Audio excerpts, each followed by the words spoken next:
All right, Shari. Thank you. Moment.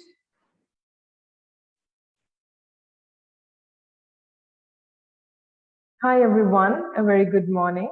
Welcome to the third episode of Explore the Endless Study Opportunities in UK with Cambridge Education Group FB Live series. My name is Sharia Isaac and I'm a senior consultant at AECC Global Sri Lanka and I will be your host today. Before we can go ahead and start today's session, I would like to give you a brief introduction about AECC Global. AECC Global started its operations in 2008 and have been helping students worldwide to explore their study opportunities in countries like Australia, Canada, UK, USA, New Zealand, and Ireland. We are established in over 12 countries with 35 plus offices all around the world.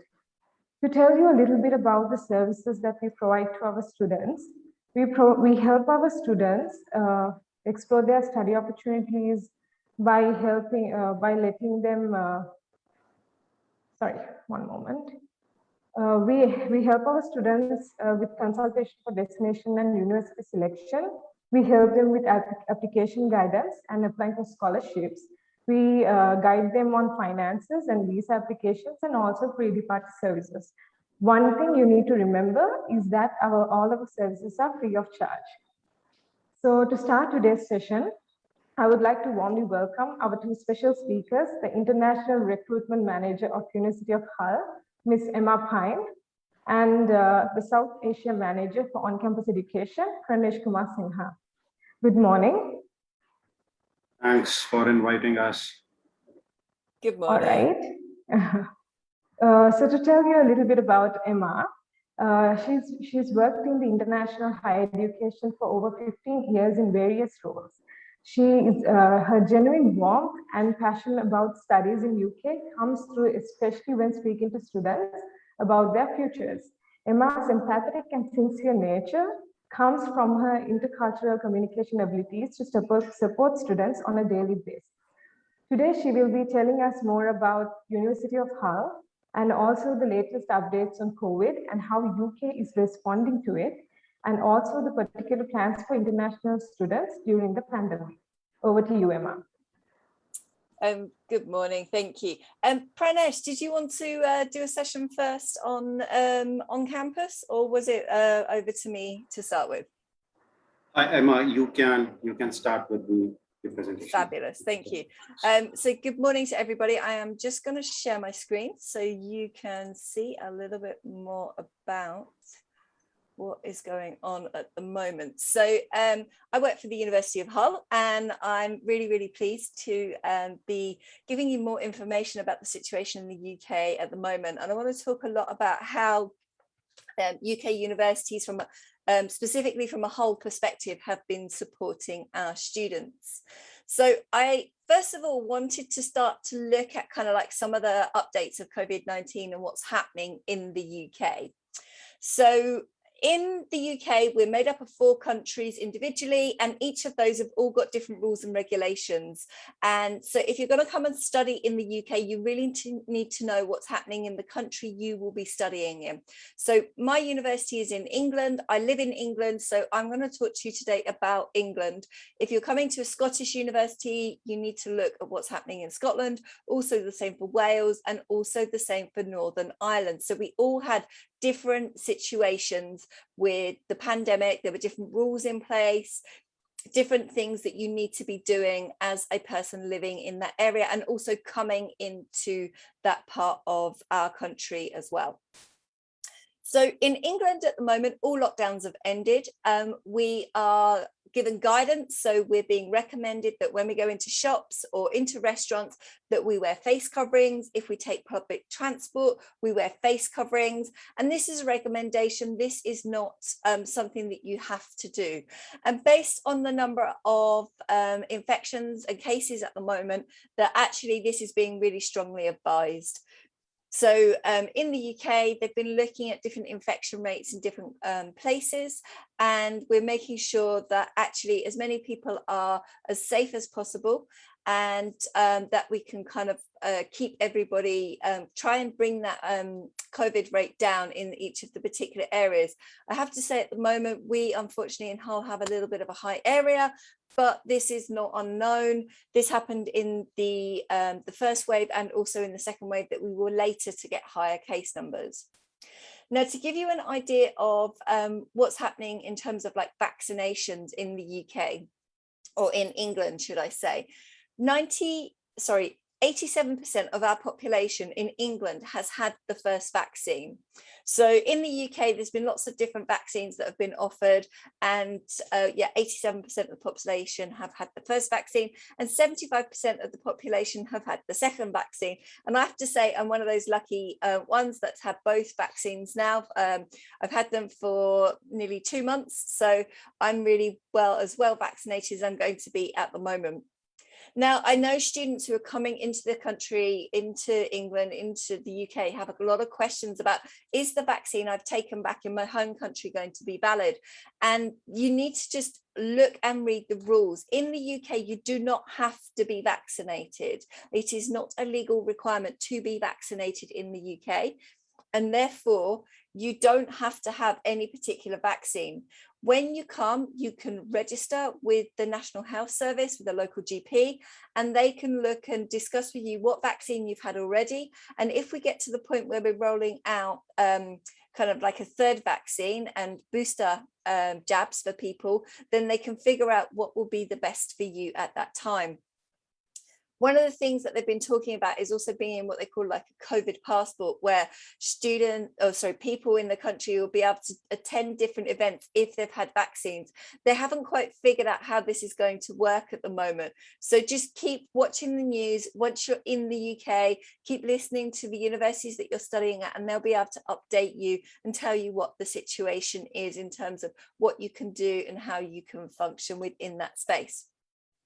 Now, if you're coming to the UK right now, so if you're one of those lucky ones that's being able to enter for 2021 entry coming in this September, coming into the UK right now, Sri Lanka is on the red list. And what that means for anybody that's been in Sri Lanka for the last 10 days before studying, students have to follow the government rules. So this is not set by us as universities, this is set by the UK government. And you have to stay in a government hotel for 10 days under quarantine. And I have to say it is expensive. So that's a cost that you need to consider if you're coming to study this year. So do have a look at that. There's no way, unfortunately, to get that cost lower. So it is one set fee for students. Now, as a university, we've been giving out lots and lots of different support. And one of the ways that we've been doing that at the moment is the University of Hull will be giving some financial bursaries to all of our undergraduates and PhD students. So that's all of our new and returning students.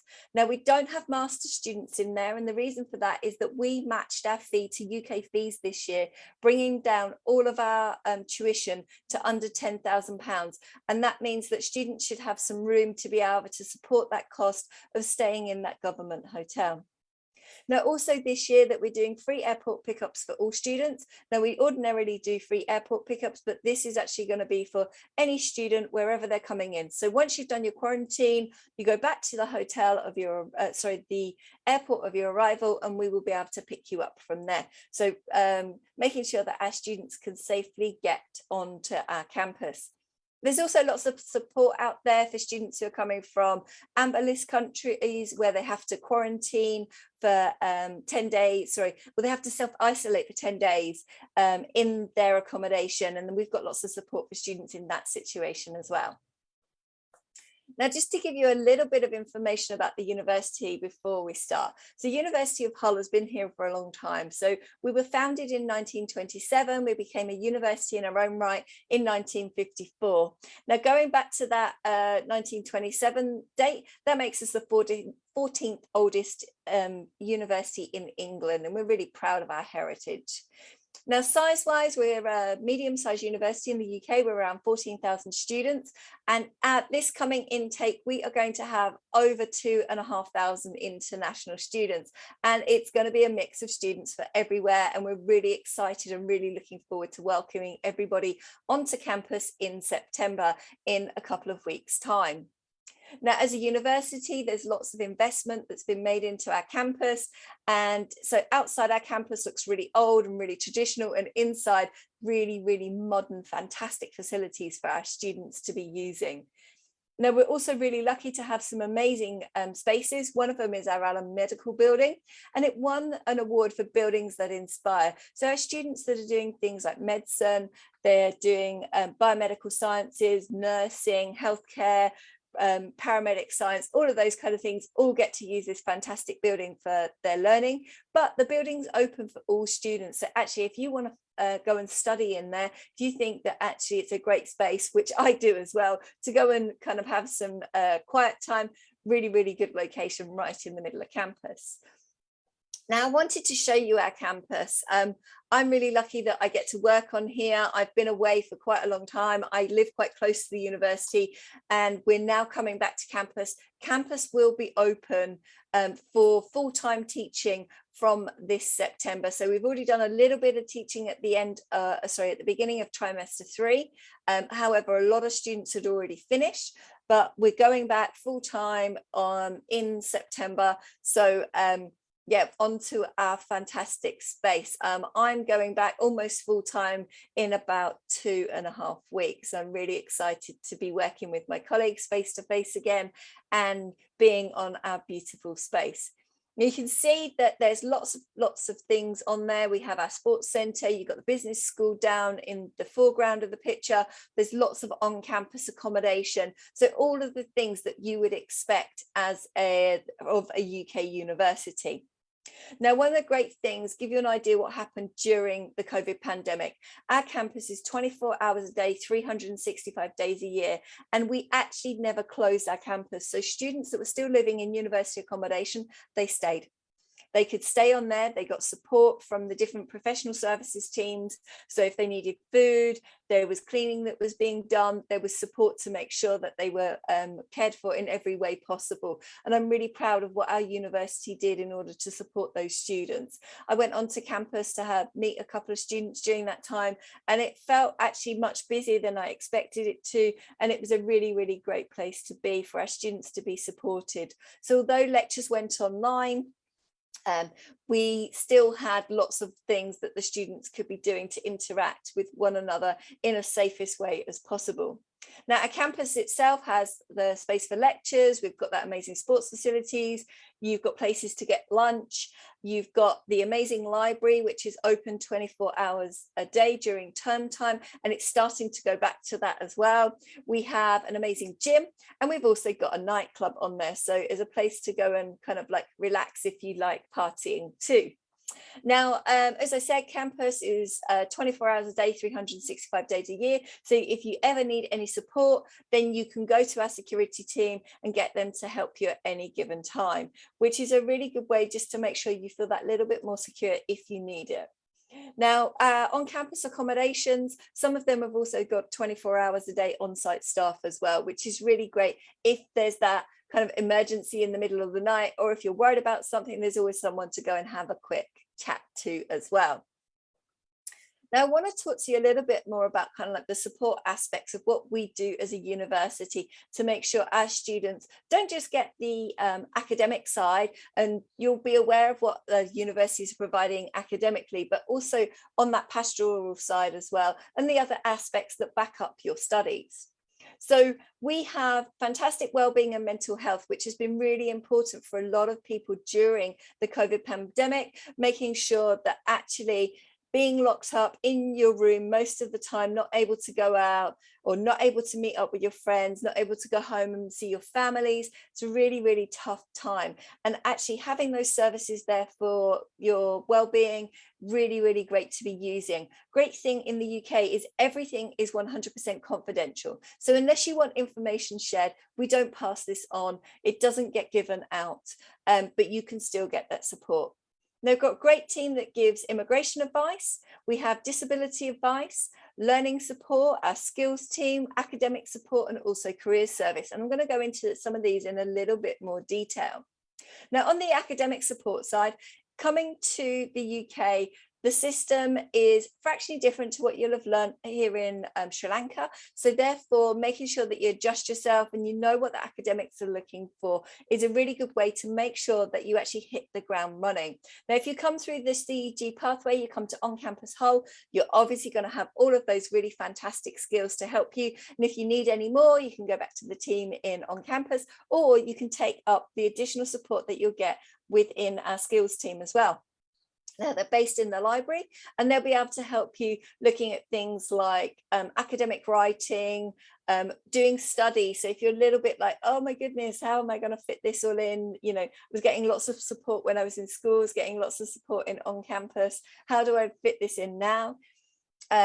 You've got the chance to sort of have support with referencing, resource discovery, so using our library, knowing how all of those facilities work, analysis, presentation skills, ICT skills. So lots and lots of different things to make sure that you are fully fledged and up and running to be able to get the best grades. Now, one of the things that I wanted to talk to you about is kind of what we did during COVID and how we've supported students and what we can do if we need to be supporting students again. So during the pandemic, we realized that actually some students would maybe not be able to get the right access and the same access that they had done during their face-to-face classes. So we created Student Safety Net, which is to basically make sure that students were supported academically during the pandemic. And it means that it was set up to make sure that students were given fair and equal marks. Now, we put in 3 elements of safety net in order to support students. They were extensions and mitigating circumstances. So from December last year, so 2020, the university introduced 3 new mitigating circumstances categories. Now, mitigating circumstance is something where it's out of your control. So it could be that actually you live in a house with really, really noisy flatmates and you haven't been able to leave, and actually it's really impacted on your studies. It could be that you got COVID and you weren't able to actually interact and do your work as you wanted to. I hope that you didn't get COVID though, but that was there for the students that did. We also put in things where, say, if you had like really bad IT connections, or say if your facilities that you were using, like your laptop, stopped working, and ordinarily you'd been coming to campus to get that support, you'd be able to use mitigating circumstances or an extension to make sure that you were able to get in the best assignments that you were doing. So this is when you're doing your assignments and making sure that you're getting the best grades. So we also put in the opportunity for students to self-certify their extensions and mitigating requests. So normally you would have to fill in a form with an academic. So we changed that process slightly to make sure that you could submit that, and you could also submit it a couple of times as well. So if things went wrong more than once during that assignment period, you could actually submit it a couple of times each trimester. Now, we also have late submission penalties within the university. So if you hand in your work late, you will be penalised. There is always a set deadline. It's always published, and you are told you must get your work in on this time. Now, during the pandemic, because of all of those different things that we've talked about, the things that could happen as a mitigating circumstance, there was also the addition of support with late submission penalties. If you submitted your assignment up to 24 hours late, then there wasn't so many the penalty wasn't as harsh, and we made sure that you didn't fail. That was the main thing as well. There was also a stage where you could submit up to 5 days late, and ordinarily, if you did that right now, then we would be saying you need to submit this, and you will get 0 for this mark. And we made sure that that didn't happen for submitting during the COVID pandemic. Now, we also had the module boards of examiners. So this was a new stage that we put in place. And what would happen previously, that all the results would just go off to the program board and they would agree your results. So what we had is the admission boards of examiners is we compared the marks to what the students had been getting previously on that module to make sure that actually any rescaling that needed to happen could happen at that point before it went off to program board. So that was a really important aspect that we put in place in order to help students. One of the other things that we also looked at is putting together an online course to help students complete the paperwork. As I've just said, we had extensions and mitigating circumstances requests. And you're like, how do I do this? Students weren't sure, you didn't have access to your tutor quite as easily as previously. So we put together a little online course so that students could actually access that and be able to know how to do that. Now, we also had a no detriment approach. Now, no detriment meant that students who were on track to achieve a certain grade in their academic studies would still be able to go and get that same grade if their grades had lowered. So if the COVID pandemic had basically meant that your grades that you'd been achieving, say in term 1, were not the same as what you'd achieved in term 2 or term 3, then we could look at actually balancing that out for you and making sure that you came out with the same grade. So there was lots and lots of things that we did academically to support our students. So moving on, I want to talk to you about how we support students in order to get jobs. This is like a really big thing. And obviously if students are coming to the UK, we've now got the PSW and we've got that opportunity to stay back in the UK and actually get some really fantastic work experience as well. Now, our careers to support team called Student Futures are a really, really fantastic team that offer one-to-one advice. So they're out there offering support to all students, both UK and international, about what they do next in their career. And then that one-to-one advice will be looking at all of the skills that you need. And it could be things like practice interviews and tests are getting really geared up to go into the jobs market. They also can support you with things like business startup. We have a really fantastic online search as well at Hull, which can help you for work experience, but also student jobs, graduate jobs, and also internships. So all of those different areas that we can be covering. Now, we also have an e-mentoring program as well. So this is looking at people, they tend to be alumni of the University of Hull, and you can work with them and actually meet them and kind of like look at what their career track is, and they can help you move forward and kind of give you a guidance about how to get on in your career. So it's a really, really fantastic program that we have. We're always looking for more people to become mentors. And what we find is if a student's been a mentor, then they're more likely, or a mentee, then you're more likely to be a mentor as well when you graduate as well. So we're always reaching out to our alumni for them to support our students. Now, looking a little bit more detail in internships, all of our, or I won't say all, the majority of our undergraduate programs all have a work placement built into it if you want to take that as an extra year of your degree. So rather than doing a 3-year program, you can do a 4-year program with a work placement as part of it. Now, this internship is additional to that. So as I've already said, the Student Futures team can help you with internships and looking at what is available and out there for students to be doing. Now, one of the specific programs that we have set up in our region is called HIP. It's the Humber Internship program. Now, Humber is our geographic area in the UK. The Humber is the stretch of water that's near us. It's an estuary. And this particular program is for anybody living in that area. So you as an international student living in that area will be able to actually take part in the Humber Internship program. So as long as you live in the Humber region, which includes Hull, it includes what we call the East Riding of Yorkshire, so our part of our county, and also south of the estuary, so North Lincolnshire as well. So lots and lots of area is covered here. Now, students don't have to be a University of Hull student, they just have to live in the area. And the jobs that are available are actually with local based companies. So what you'd have to consider when you're looking at the internships is where can you travel to? What is the scope of you actually getting around the region? Now, you can do this internship during your undergrad study, and you can do it after you've graduated as well. So it's up to 1 year after graduation. So if you're staying back on PSW and you'd actually like to take this opportunity, this will be there for you.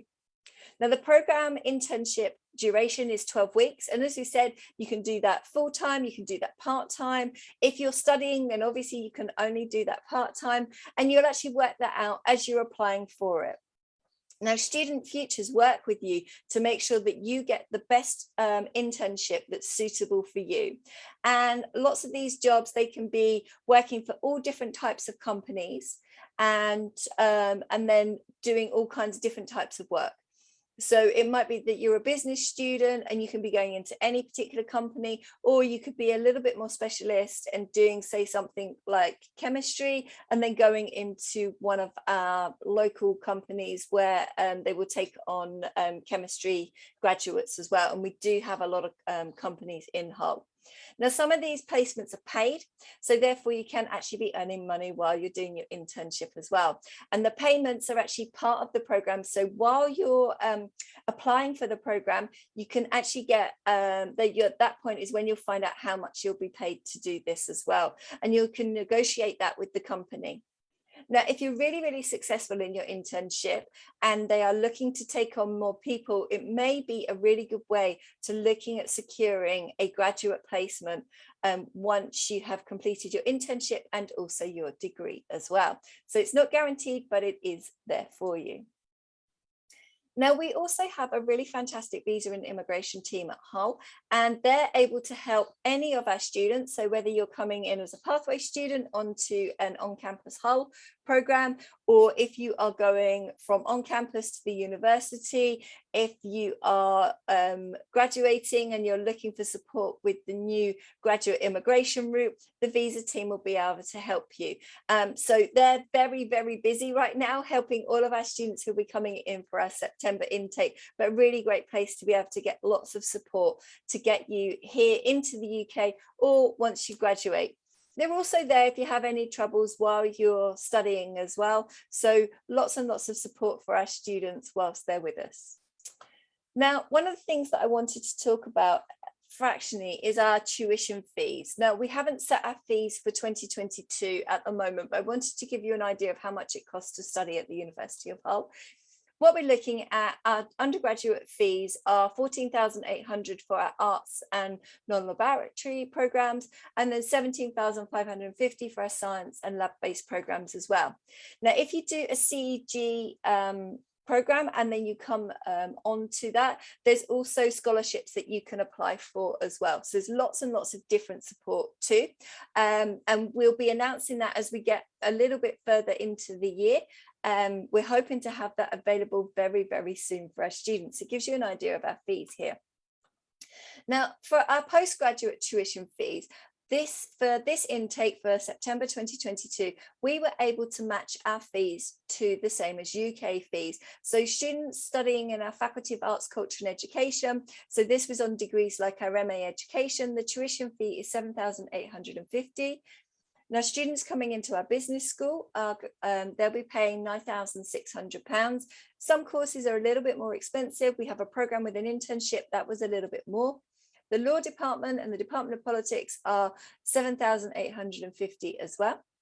And the Faculty of Science and Engineering, so this covered all of our computer science, all of our engineering programs, things like chemistry, biosciences, they came in at £9,000. And then the Faculty of Health Sciences, they also came in at £9,000 as well. There are a few exclusions in there, and if you want to have a look, do check our website. Now, what we know at the moment is that we're still waiting for the full confirmation of what will happen next year. Are we going to match our fees? And we believe that we will be able to match our fees. However, the prices are likely to be a little bit higher. So do watch this space. And we do hope to be able to give some amazing news very soon for students who are considering studying in the UK in 2022. Now, we also have postgraduate research courses, so masters by research and also PhDs. And depending on the subject area, they come in between £15,000 and £17,000 a year as well. And the reason why I wanted to talk to you about fees is a little bit about the scholarships and what's there to support students. So we're still planning our scholarships, our main big scholarships for 2020 entry, and they're going to be merit-based awards for both undergraduates and master's students as well. Now, we've also got our talented athlete program. So if you are an amazing sports not professional, but sports player, and you compete at a top level, so whether that be national or international or regional, then you can get support during your studies with your sport. So it doesn't support you with the cost of your studies, but it helps you with the cost of your sport. We're also welcoming to Chevening and Commonwealth Scholars. So Chevening's currently open. If you're interested in that, please do have a look at Chevening at the moment, and there's lots of support for students there. Now, we also have other financial support for our students. And during the COVID pandemic, some students really struggled to make ends meet. They might have been working and then things kind of like didn't work out quite as well for them. So small grants have been available from local companies for those students that have had those difficulties. So there's been lots of different companies that you've been able to get support from, and this has come to international students as well. So you've been able to apply to the university for what we call hardship funds, but also some local companies too. But it's small bursaries, and you're looking at things maybe like £500 to £1,000 maximum. So it's a very small amount of money in terms of like your whole study. If you do think that you'll face hardship while you're studying and you really need to rely on a job, you may need to consider whether coming to the UK is the right thing at this moment. Now, the other thing that we're doing, as I've already said in our first slide, is we're supporting our UG, our undergraduate and our PhD students with the COVID government hotel quarantining cost. And there's also lots of support out there for students who are maybe not on TAP, the Talented Athlete Program, but are coming into different, say they're competing in different sports competitions, and you can also apply for support and funding there as well. So lots and lots of opportunity to make sure that some of those kind of like burdens that you have are taken away from you if you need them. So that's it from me for about kind of like the support that we give as a university. Back to our team at AECC. Thank you. Thank you very much, Emma. That was a lot of information. You covered actually every question that I had in mind to ask you. So moving on, I would like to invite Mr. Pranesh Kumar to talk about on-campus education. Over to you, Pranesh.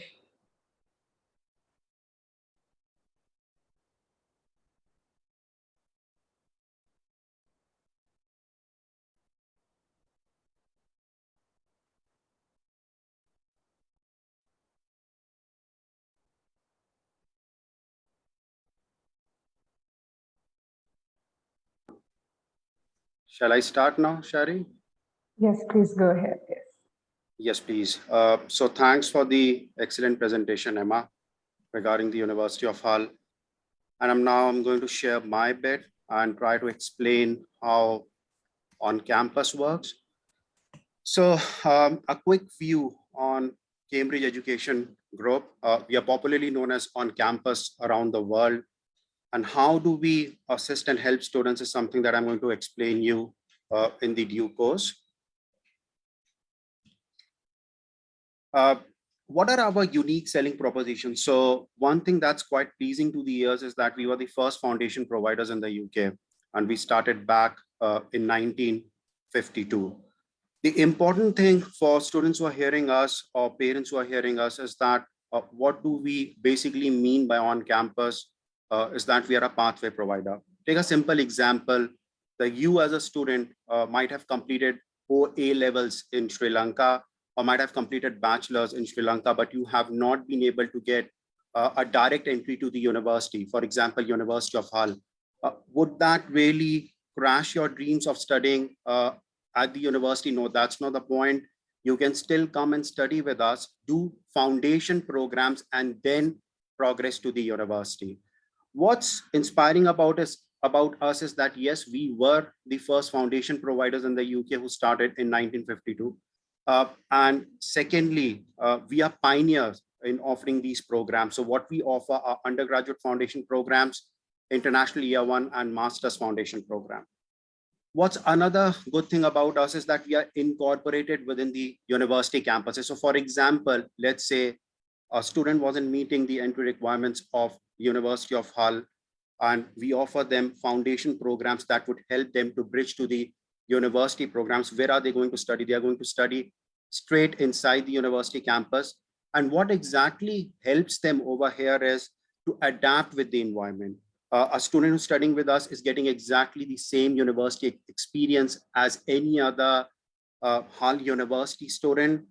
They tend to understand how to deliver on the program, what are the expectations when they progress to their main courses. So this is how we help students together in progressing successfully to the university. Yes, there is expert progression guidance. There's a complete hand-holding on how a student can be progressed to the university.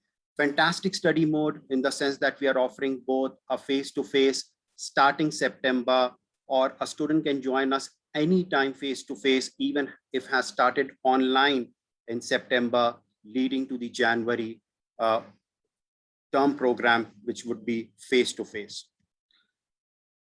Emma has given a great presentation on the University of Hull, and she has made us understand how the university supports the student, what are the highlights of the university. But one thing is that it's the 14th oldest university in England. How on campus Hull would assist students progressing to University of Hull is something that I would take through. And this is an important flow chart that would explain how student starts at an undergraduate foundation program. Take example of Sri Lanka.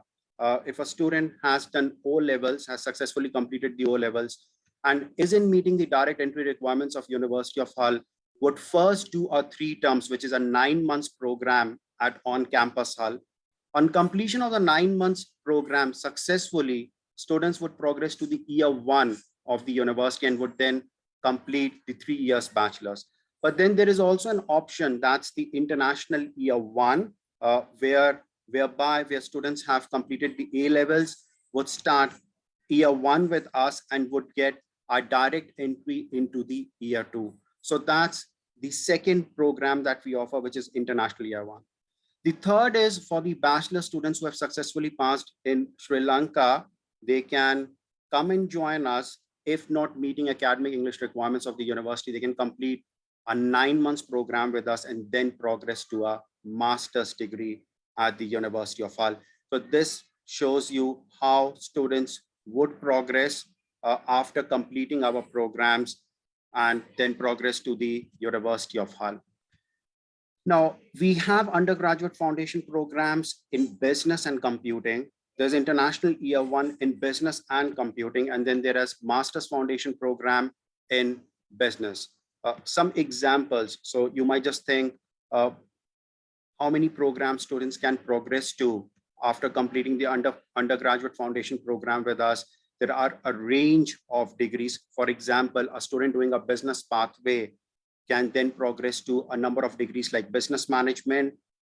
Then there is criminology with law, international business, marketing and management, politics, war and security studies, accounting, law, financial management. So there is a range of degrees for students to pick on completion of the business pathway. These are some other examples of students doing an engineering pathway, which is basically computing, engineering, and sciences. And then students can progress to a number of engineering degrees. Some prospective degrees are like computer science. Most of the South Asia students pick computer science, math, physics, biomedical engineering, chemical engineering, etc. So that's some of the examples where you complete an engineering pathway and you can progress to a number of degrees at the University of Hull. And these are some other examples. Let's move forward and understand that if a student is doing an undergraduate foundation program and let's say is doing a business pathway, what exactly is the student going to study at on campus? So that would be skills for business, business behaviors, economics and finance, English. Yes, there is definitely a pass mark that's needed to progress to the University of Hull, which is at minimum 40%, and IELTS needed, which is 6 with no pass less than 5.5. Many students ask us, are we supposed to do an IELTS again at the point of progression? The answer is no. We replace that with on-campus test of English. So that's an IELTS is not needed to be reappeared, please. Yes, every pathway has their own concentrated subject modules, and they need to complete this and then progress to the university.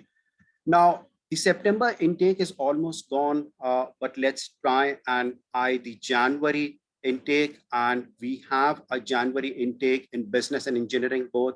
These are the fee structures. It's £14,790 for the business pathway and £15,945 for the engineering and physical sciences pathway. Please remember that this September, we offered students £3,500 as bursary for students starting at business and engineering pathways, and we would soon announce our January bursaries going forward.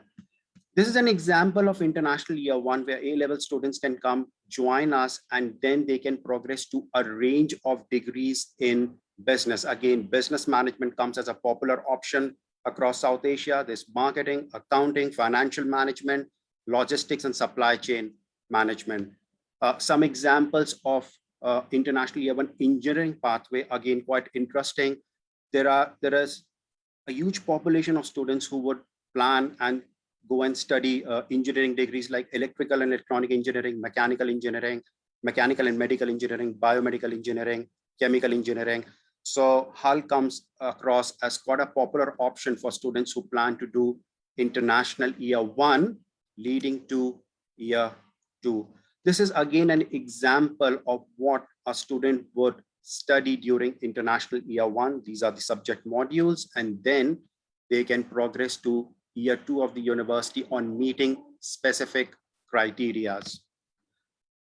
The international fee, the international year one fee for the business management and accounting pathway for January's would be £15,195, and for engineering would be £16,545. Again, please note that we are more than happy to offer generous bursaries for students applying to the January intakes.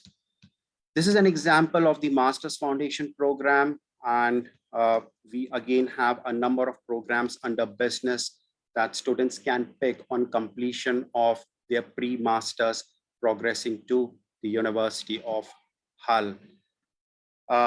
Again, a flow chart when students are doing pre-masters, what are the different subjects that they would study and then progress to the university. So for example, principles of management, quantitative methods for business decision-making, postgraduate skills development, research project, and English.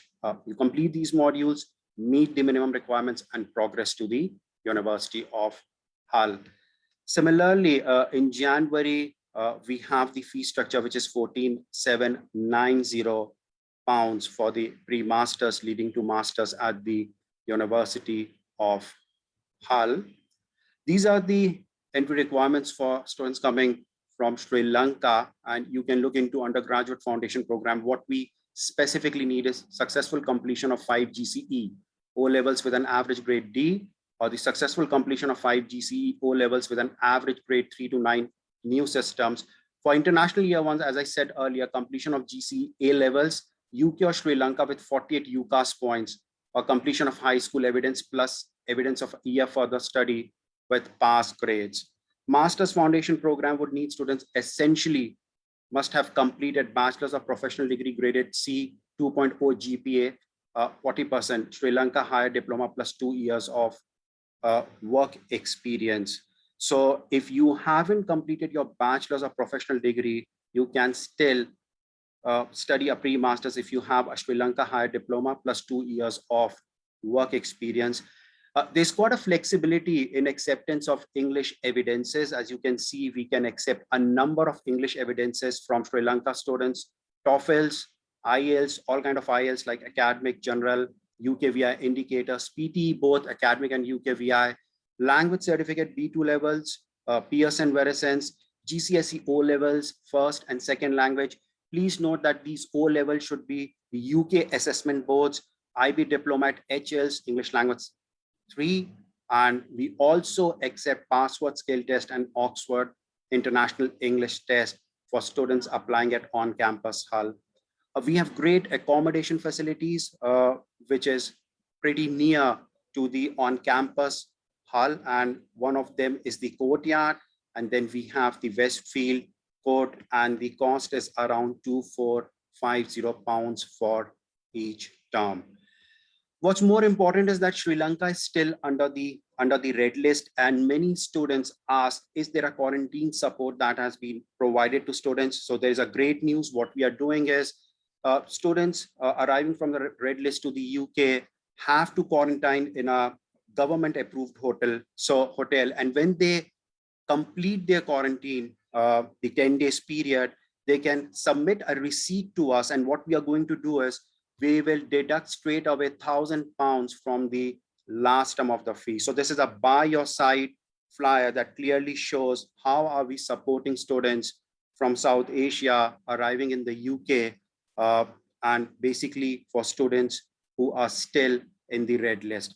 So this is what we are as on campus Hull, and I'm open to any questions if you have, please. Thank you very much, Pranesh. That is a lot of information for all of us. And actually, not a lot of questions are available at the moment. If there is, you all can connect with us or drop a comment on the Facebook. And since we have come to an end for today's session, I would like to first mention that it was a pleasure to have you both connect with us today. And if you Google the first thing about what University of Hull is known for, what you can find is that it has a history of creating and inspiring life-changing research. So like I said, if you're interested, you can join, you can always connect with AECC Global and get the information needed. And thank you everyone for joining for today's session. And again, once more, I would like to thank Emma and Pranesh for helping us conduct this session. And thank you very much. Stay tuned for the UCLan session, which will be on the 26th. Thank you. Many thanks, Shari. Many thanks, Emma, for joining. All the best. Take care. Thank you very much. Thank you for myself as well. Thank you, Shani. Thank you, Pranesh. Great to be here with you in Sri Lanka this morning.